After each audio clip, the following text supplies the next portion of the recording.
Men think themselves safe when their enemies smile, until the dagger is already at their ribs. Today, I shall reveal the 7 behaviors no prince, no commander, and no citizen should ever tolerate, for to suffer them is to invite your own downfall. I am Niccolò Machiavelli, not the whisperer of cruelty, but the observer of power. In my time, I watched kingdoms crumble, armies scatter, and rulers weep over thrones lost. It was never fate alone that destroyed them. It was their tolerance of certain poisonous behaviors.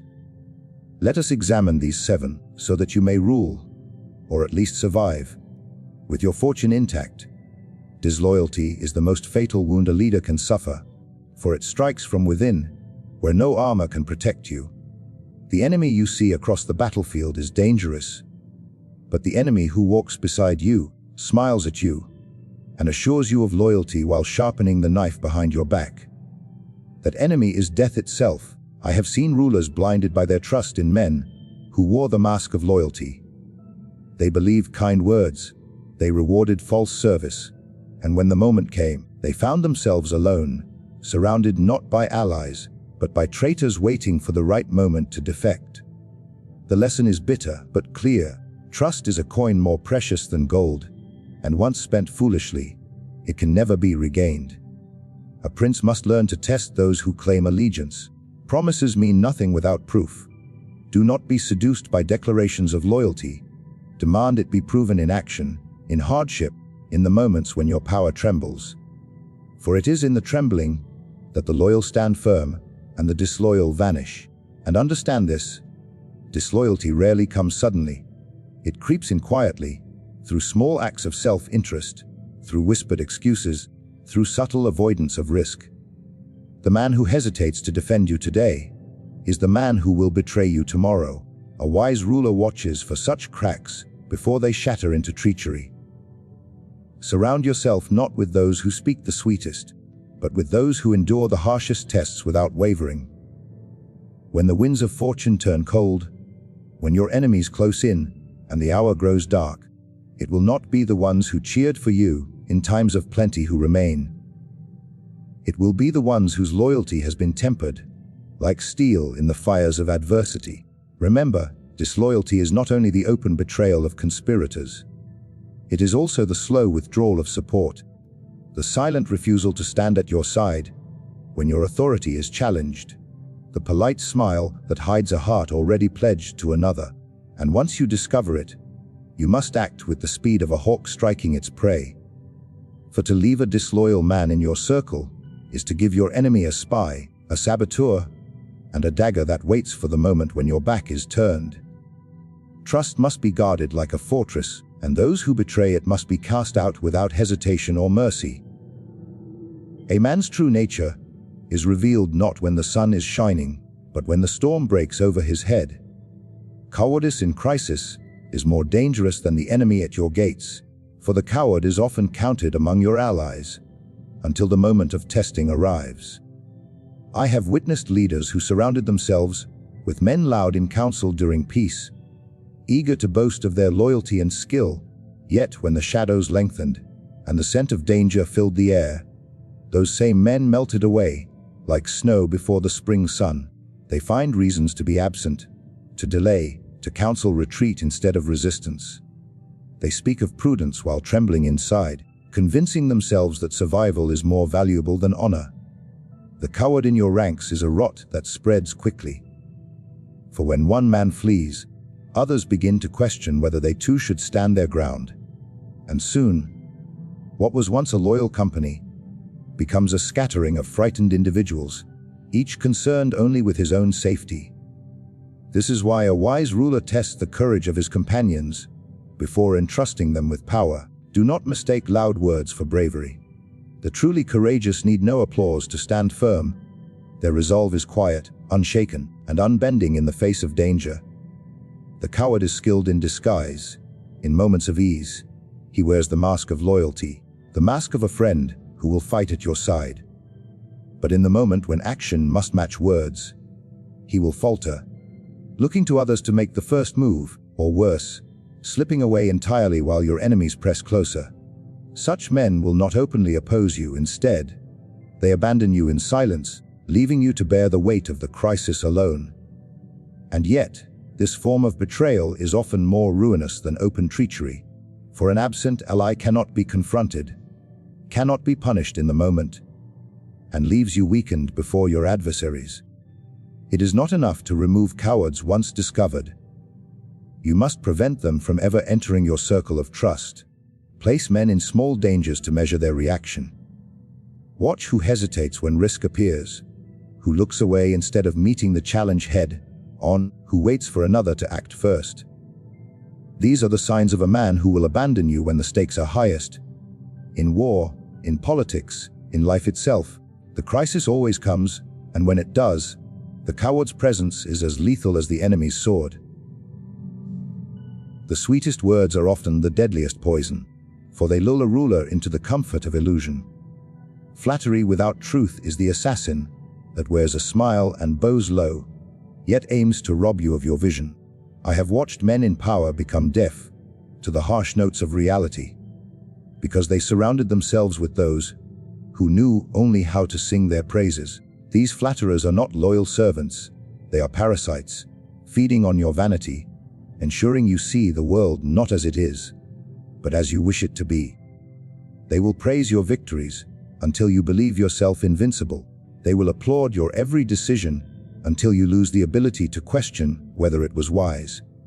And when the trap closes, when your enemies strike, you will discover that the chorus of admiration has fallen silent. For flattery does not breed loyalty. It breeds dependence. A prince must understand that the man who dares to tell him an unpleasant truth is worth more than a dozen who offer only honeyed lies. It is easy to love the voice that praises you. It is harder to value the one that wounds you with honesty. Yet it is that voice which keeps you awake to danger. The flatterer will always appear eager to please, yet his aim is not your strength, but his own advantage. He will keep you blind because your blindness is his shield. If you cannot see the cracks in your fortress, you will not repair them. And if you do not repair them, the walls will fall, and with them, your reign. Beware of those who agree with you too quickly, who never challenge your thoughts, who always tell you what you wish to hear. True counsel is often uncomfortable. True loyalty risks your displeasure. It is a rare man who can say, "You are wrong, my lord." And it is a wise ruler who rewards such a man rather than silences him. You must learn to draw a clear line between respect and deception. Respect speaks the truth and then bows. Deception bows first and hides the truth forever. Once you allow only agreeable voices to surround you, you have already stepped away from reality and into a world built from your own desires. A world that will shatter the moment reality forces its way back in. In the game of power, hesitation is not caution. It is surrender disguised as thought. Indecision is the silent thief of victory, stealing opportunities while you weigh them in your hands. I have seen rulers fall not because they lacked strength or cunning, but because they could not bring themselves to act when the moment demanded it. Time is a weapon wielded by both friend and enemy, and the man who hesitates gives his opponent the first strike. Fortune, as I have said before, favors the bold. She does not wait for the man who paces the floor, debating every path until all of them have closed. The decisive leader understands that a wrong decision can often be corrected. But no decision at all leaves you at the mercy of those who move faster. Indecision invites doubt, not only in your enemies, but in your allies. When they see you falter, they begin to wonder if you can be trusted to lead them through danger. Confidence is as contagious as fear, and a hesitant ruler infects his people with uncertainty. Even your loyal supporters may drift away, seeking someone whose hand is steady on the reins. The worst part of indecision is that it convinces you that you are being wise. That patience will somehow bring clarity, but the truth is that clarity comes to those who step forward, not to those who stand still.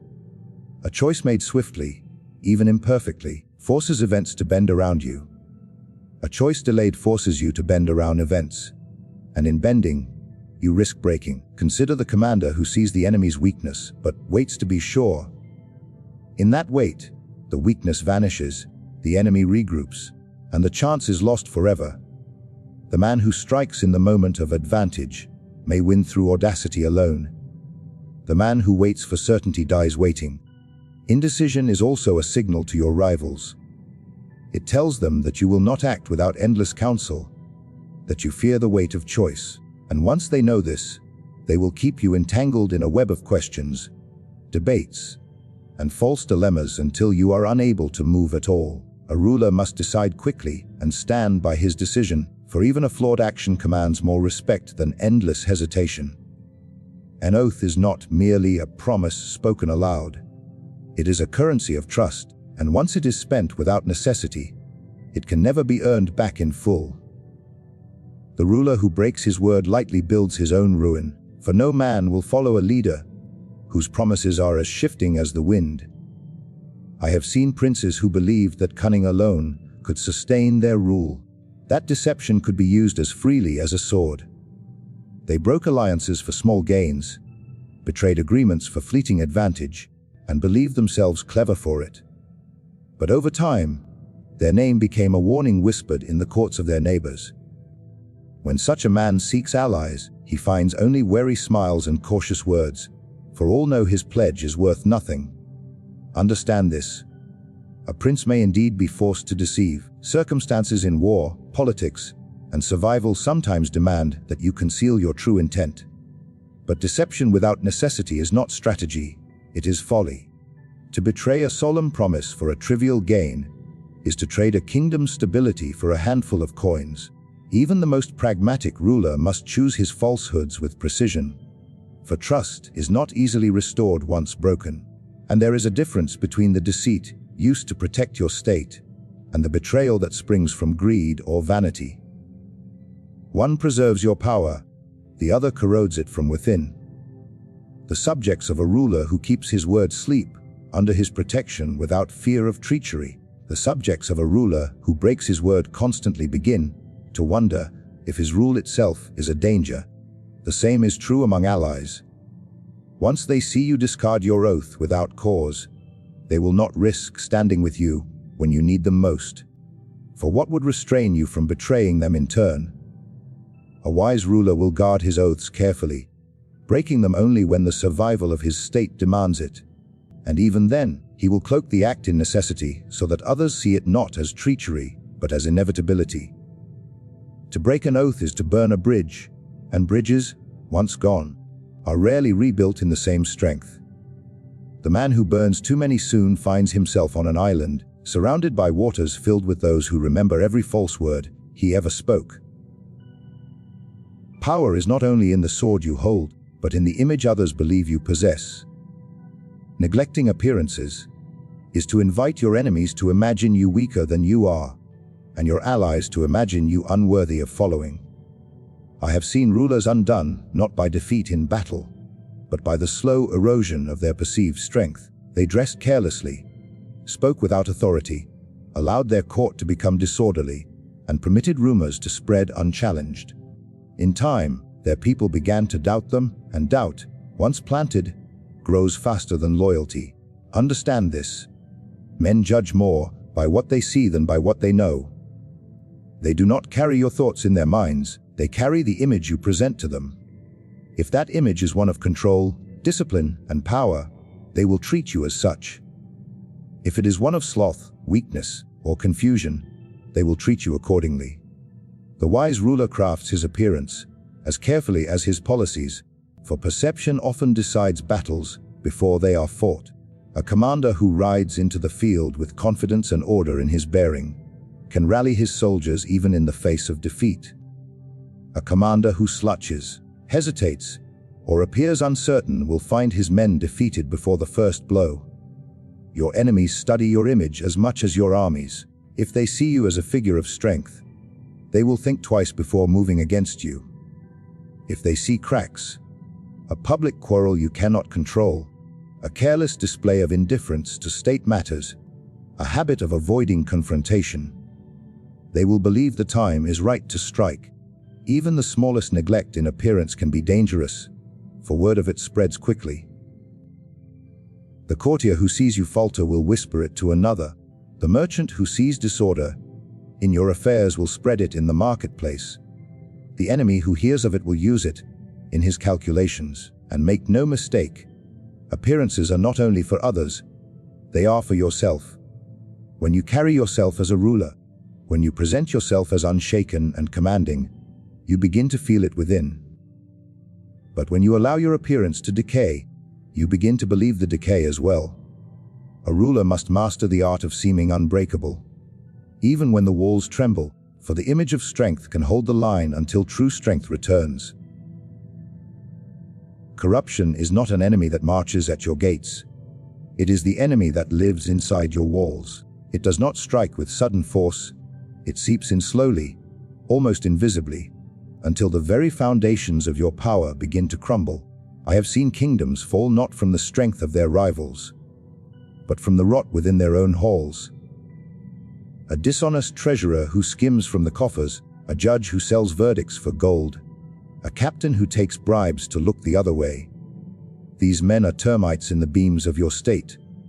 Left unchecked, they do not merely enrich themselves, they teach others that dishonor is the path to advancement. And soon, loyalty is replaced with greed, justice is replaced with profit, and the law is bent until it serves only the powerful and corrupt. The danger lies in the ruler who tolerates such behavior for the sake of convenience. Perhaps the guilty man is a longtime friend. Perhaps removing him would cause temporary unrest. Perhaps his crimes are small in the beginning. But corruption never remains small. It grows emboldened by inaction. When men see that wrongdoing goes unpunished, they take it as permission to commit their own. The fortress you believe is solid is already being hollowed from within. And by the time you notice the collapse, it will be too late to rebuild. The people lose faith when they see the law bent for the privileged. The soldiers lose discipline when they see officers enrich themselves without consequence. Even your closest advisors may begin to act for their own gain rather than yours, believing that you will turn a blind eye so long as your own position feels secure. But a ruler's security is an illusion when corruption festers beneath it. For in the moment of crisis, when loyalty and unity are needed most, you will find that the machinery of your state no longer functions. Every wheel and lever has been sold to the highest bidder. The fight against corruption is not waged once, it is waged constantly, for the temptation of power is as eternal as power itself. It demands vigilance, the readiness to strike down dishonor, no matter who commits it, and the understanding that by cleansing corruption, you are not merely punishing individuals, you are protecting the very structure that keeps your rule intact. Thus, we have walked together through the 7 unacceptable behaviors that a wise ruler must never tolerate. Flattery without truth, indecision, breaking oaths without cause, neglecting appearances, tolerating corruption, and all the subtle poisons that weaken power. Each is a warning from history, each a lesson etched in the experience of those who came before. A prince who ignores these dangers may enjoy temporary triumphs, but in the end, his house will crumble from within. Power is not won merely by strength of arms or cunning alone. It is preserved by vigilance, discipline, and the unflinching courage to confront both enemies and allies alike. The wise ruler knows that loyalty must be earned, trust must be safeguarded, appearances must command respect, and corruption must be crushed before it spreads. These are not just rules of governance, they are rules of survival. Remember this: fortune may favor the bold, but she never favors the careless. Those who walk blindly, who tolerate what should never be tolerated, will find themselves overthrown not by fate, but by the very weaknesses they allowed to fester. So watch carefully, judge wisely, and act decisively, for the life of a state and the strength of a ruler depend upon it.